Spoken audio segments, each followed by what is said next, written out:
सामुदायिक स्वास्थ्य केंद्र नौगांव की दुर्दशा को लेकर जनता में भारी आक्रोश। डॉक्टरों की नियुक्ति एवं जल आपूर्ति की मांग को लेकर किया एक दिवसीय धरना एवं जुलूस प्रदर्शन। उत्तरकाशी जिले का नौगांव सामुदायिक स्वास्थ्य केंद्र, जिसकी स्थापना वर्ष 1958 में हुई थी, जो आज भी अपनी बदहाल स्थिति से जूझ रहा है। रवाई घाटी का पहला और उस वक्त का एकमात्र अस्पताल था जहां लोग मोरी, पुरोला, जौनसार सहित कई अन्य क्षेत्रों से इलाज के लिए आते थे। स्थानीय लोगों की माने तो उस वक्त इस अस्पताल में आज से कहीं बेहतर सुविधाएं थी, जिसकी आज दुर्दशा एवं बदहाल स्थिति हो चुकी है। वहीं लोगों ने सामुदायिक स्वास्थ्य केंद्र की दुर्दशा के लिए सीधे तौर पर विधायक प्रतिनिधियों को जिम्मेदार ठहराया। वहीं क्षेत्रीय लोगों ने विधायक प्रतिनिधियों पर आरोप लगाते हुए कहा कि जिले में विधायक डॉक्टरों की संख्या बढ़ाने के बजाय अपनी अपनी सुविधा एवं स्वार्थ के अनुसार डॉक्टरों का अटैचमेंट करने में लगे हुए हैं। यह अस्पताल, जो कभी रवाई घाटी की जीवन रेखा हुआ करता था, आज प्रशासनिक उदासीनता का शिकार बन चुका है। इसके लिए सीधे तौर पर स्थानीय लोगों ने वर्तमान विधायक दुर्गेश्वर लाल, पूर्व विधायक मालचंद, राजेश जौठा तथा राजकुमार को जिम्मेदार ठहराया, जिन्होंने कभी स्वास्थ्य सुविधाओं की ओर कोई ध्यान ही नहीं दिया। दुर्गेश्वर लाल ने ये इस क्षेत्र के क्या हाल कर रखे हैं। 28,000 वोटर हैं यहाँ पे, और इस हॉस्पिटल को देखिए आप। हम आपको बता दें, जहाँ आदमी खड़ा नहीं हो सकता। अरे हमारे क्षेत्र की अपेक्षा कर रहे हो आप गंदगी का आलम पैदा कर रहे हो। अरे पैसा कहाँ ले जाओगे? एक गरीब आदमी की आवाज़ है, और आप जो है यहाँ पे जो आपका रोल है वो अच्छा नहीं है, समाज के प्रति अच्छा नहीं है। आप इसको समझिए, और आप जो सरकार के नुमाइंदे या पब्लिक ने आपको विधायक बना करके भेजा सदन के अंदर, आप यहाँ आकर के देखिए कि यहाँ पे डॉक्टर हैं या नहीं है, आम गरीब की क्या आवाज़ है। हम विधायक जी आपसे निवेदन करना चाहते हैं, आप आइए देखिए यहाँ पे किस प्रकार से है यहाँ व्यवस्था। हम पूर्व विधायकों को भी यही बात कहना चाहते हैं, आइए आप देखिए इस हॉस्पिटल की व्यवस्था।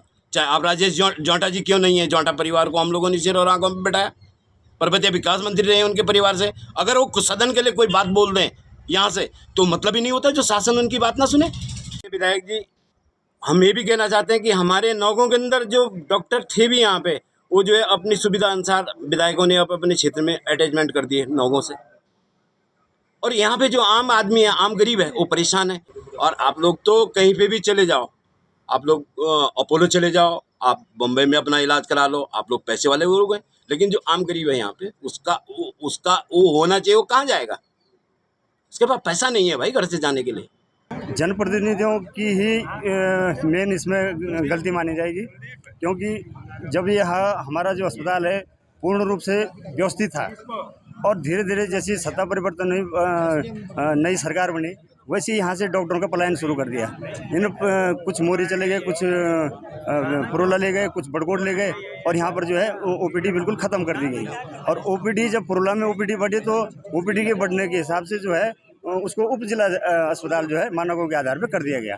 और हमारा अस्पताल यहाँ पर नौगांव जो NH पर है, और बहुत पुराना अस्पताल है, हमें भी शायद पैदा नहीं होंगे थे उस समय, और तब का अस्पताल है, लेकिन आज के साहब उन्होंने बिल्कुल ख़त्म कर दिया है। ये सब सरकार की गलती मैं मानूंगा इस चीज़ को। यहाँ इस नौगांव में जो आज सांकेतिक रूप से जो एक धरना यहाँ की कुछ मांगों को लेकर है, उसमें अस्पताल में डॉक्टरों की तैनाती को लेकर, या अस्पताल में जो व्यवस्थाएं चरमराई हुई है उसको, उन व्यवस्थाओं को सुधारने को लेकर यहाँ पंचायत में जो यहाँ पर पंपिंग योजना है, तमाम जो ये मांगे हैं, उन मांगों के समर्थन के लिए हम यहाँ पर आए हैं।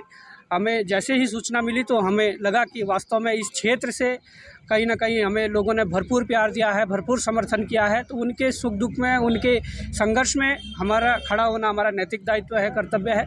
और मैं ये कहना चाहता हूँ कि इस प्रदेश के अंदर वास्तव में, चाहे वो शिक्षा की बात हो, स्वास्थ्य की बात हो, बिल्कुल व्यवस्थाएँ चरमराई हुई है।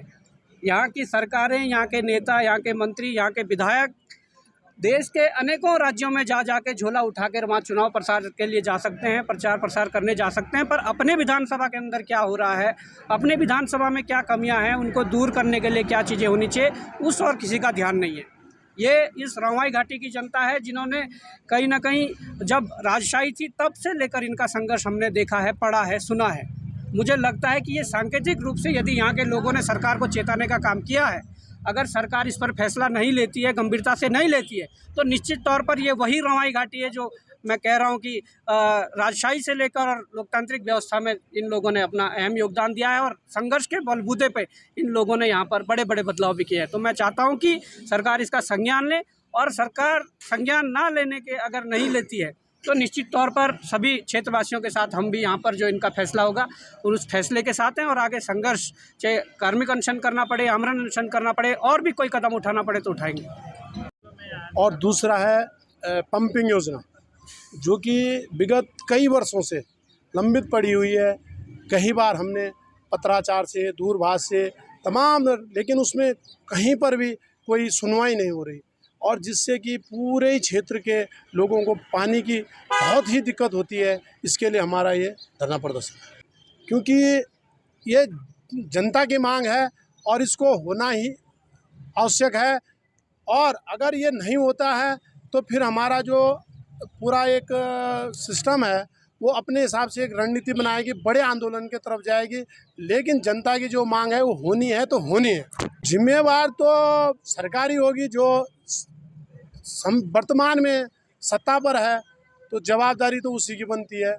अब कमी कहाँ है सिस्टम के अंदर, वो सरकार को देखना है।